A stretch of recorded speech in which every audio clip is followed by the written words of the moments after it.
everybody! Today I am going over my basic foundation routine, and this is an updated foundation routine video from the one I did 4 years ago. Things have changed since then. I've learned some new techniques, I've learned some new products, and I find that this is just a more flawless way to do your foundation, and it's super easy. So let's do this.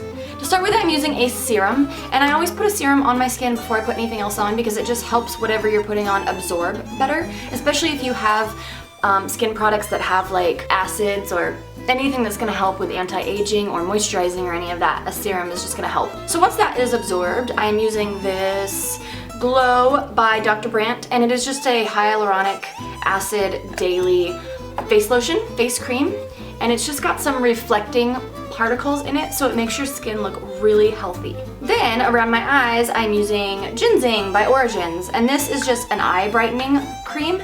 It's got kind of the same texture as the last cream that I used, but this is actually made to go around your eyes. So after that is all absorbed, I'm using a primer, and you always want to use a primer before you put on your foundation because it's just going to leave a nice smooth base for your foundation to go over the top, especially if you have any fine lines, wrinkles, large pores, any of that. This will sort of seep into all those little creases and crevices and make your foundation look more flawless, and it will also help for your foundation to last longer.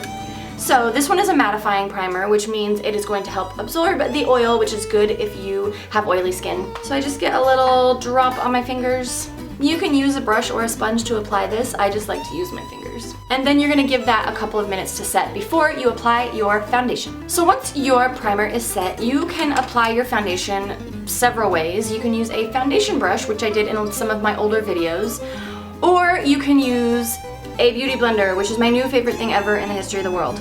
Basically, you get this sucker as wet as you possibly can, then you wring it out and then sort of blot it onto a towel. This is the size of it before you get it wet, so you can see it really absorbs water. And the beauty of this sucker is because it is full of water now, when you put your foundation on it, it's not going to absorb your foundation.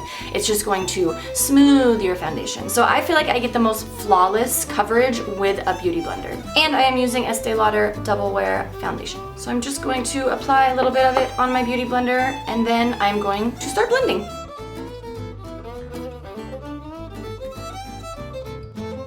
So once you are done with your foundation, you can apply a concealer on your face if you do have any blemishes. If you have light blemishes, which I had a little bit around my chin, you can just really get in there with the beauty blender, and that will help you avoid using a separate concealer. But if you do have a big doozy or something that is really dark or purple or red that the beauty blender doesn't work to conceal, you can use a concealer. I am using L'Oreal's True Match Concealer, and I'm just going to use my finger, and I just dab it on and then blend it. So once that is done, I'm actually going to use an eyeshadow primer, and this is by Mica Cosmetics, and it is a waterproof eyeshadow primer, and I'm just going to apply it to my entire upper lid. You can use concealer if you don't want to use an eyeshadow primer, but the good thing about a waterproof eyeshadow primer is, especially if you live somewhere where it's humid, it will keep your eyeshadow on all day and it will help it from creasing. Once my lid primer is on, then I'm going to use an under eye concealer, and I'm using HD High Definition Concealer by Makeup Forever, and this is actually a half shade lighter than my skin, and I'm just using it underneath my eyes to brighten up my eyes. You do not want to use this on blemishes on your face, otherwise you will just be pointing out that you have blemishes on your face with a oddly light colored concealer.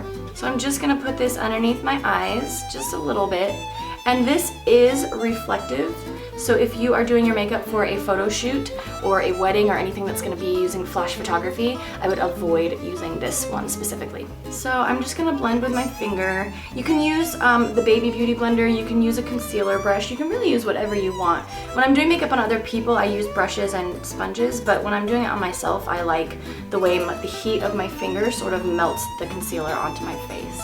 And then once that is blended, I'm actually going to use another under eye concealer. This is Boi-Ing, and this one matches my skin a little bit closer. And I'm just going to use this on the edges to sort of make sure everything is nice and blended and it doesn't just look like I have bright white underneath my eyes. So once all my base products are done, I am using a translucent setting powder. This is Laura Mercier's translucent setting powder. You can use a powder that matches your skin. I find that powders with pigment in them tend to get a little bit cakey, so that's why I like a translucent powder, because you can kind of brush it over your face and it absorbs the oil without adding more pigment to your face. So to start with, I'm just going to use a little sponge to sort of pack it in under my eyes, And this is because the concealer under my eyes is very sticky versus the foundation on my face that is not. So I want to make sure I really set this with powder, otherwise I'm going to get the creasing under my eyes. And I know you guys know what I'm talking about because girls ask me about it all the time.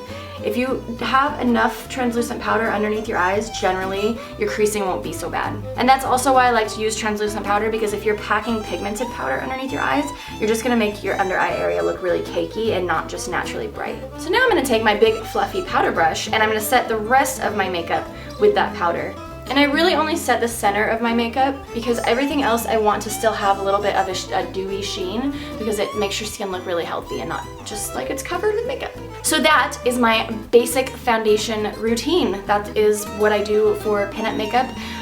You can use the products that I use. There's also less expensive, more expensive products that are better or might work better for your skin. So just try different things until you find what matches your skin. If you guys have products that you really love, please feel free to share them in the box below so that you can kind of share amongst each other different things, especially if you have like super dry skin or super oily skin or all of that. My skin is kind of a combination, so I have found that the products that I use work best for my skin. So thank you guys for watching. Definitely check out my 1940s hair tutorial if you want to see what happens with this hot weave under this hot mess of a hairdo that's happening right now, and I will see you guys next time.